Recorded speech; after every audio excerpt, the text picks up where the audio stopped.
I wanted to talk a little bit about Everbearing, dwarf Everbearing mulberries. And I love them. So no, the flavor is not really up there like with the Morris rubra hybrids. They're the best tasting mulberry, you know, Morris nigra, real Morris nigra, which is your Persian, your Black Beauty, Nord of Spain. That's a lot of them are mislabeled, but those are your Morris nigras, real slow growing, very, very, very hard to root, and it's considered one of the best tasting mulberries in the world. And then your Morris rubra and Morris rubra hybrids, to me, are the most delicious. They only fruit once a year. And then you've got your Everbearings, and they don't fruit all year long, just constantly have mulberries, but they produce, look, well, let me show you. This is Jan's Best, and look how that thing grows. It grows like a bush. I mean, it goes all the way weeping to the ground. And I love it that it is later. So the very first Everbearing to fruit here is Maui. And I cut it down. So Maui fruited.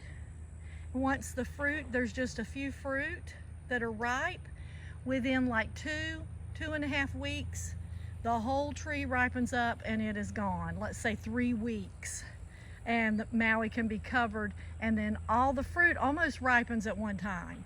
Just a sweet, juicy, delicious, about an inch, maybe a little more, but averages a good inch. And then the fruit's gone, and I've cut it back because it'll fruit again. But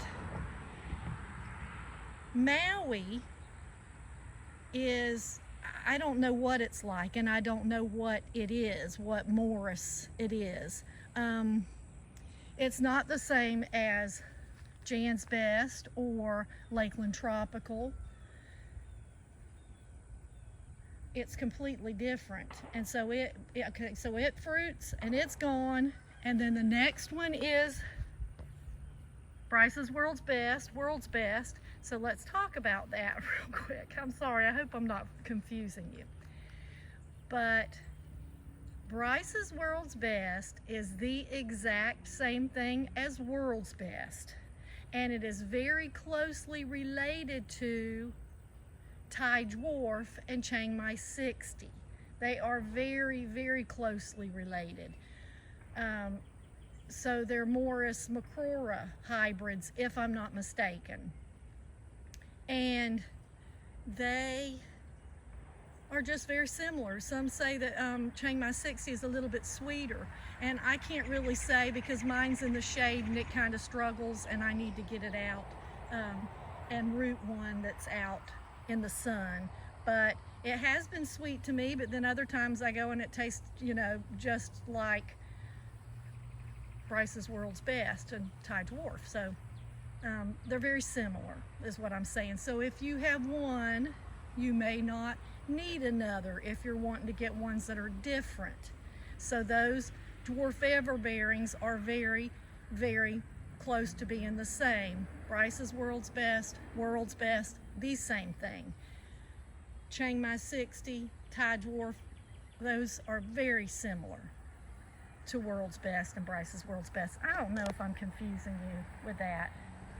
But anyway, you only need one of those that I just talked about. Bryce's World's Best and World's Best are identical. They just shortened the name. But it's closely related to Thai Dwarf and Chiang 60. That's what I'm trying to say. Those, you may not need each one if you wanted one different, because they are very, very similar. And then Jan's Best. It's a seedling of the Morris Alba that is sold in all the chain stores. The one they just called Dwarf Everbearing, and they'll say it's Morris Nigra Dwarf Everbearing. It's not. It's Morris Alba. And somebody just named it Dwarf Everbearing. it's confusing because now it has hybridized, and you can get the dwarf everbearing. It can be the teeny tiny berries that are just okay, to the teeny tiny berries that taste good, like a 1/4 inch. And then it can be everything from Jan's Best, that is 3/4 inch to 1 inch, and is delicious and grows like this, which it looks like a bush and it weeps all the way to the ground. I named that tree because it's different than, oh my goodness, dwarf everbearing. So it is also a Morris alba, but it's a hybrid, it's a seedling. So it's mixed with something that makes it more tropical. And then we have Lakeland Tropical that I named, and Lakeland Tropical is also a Morris alba seedling from the dwarf everbearing that's got the little tiny 1/4 inch.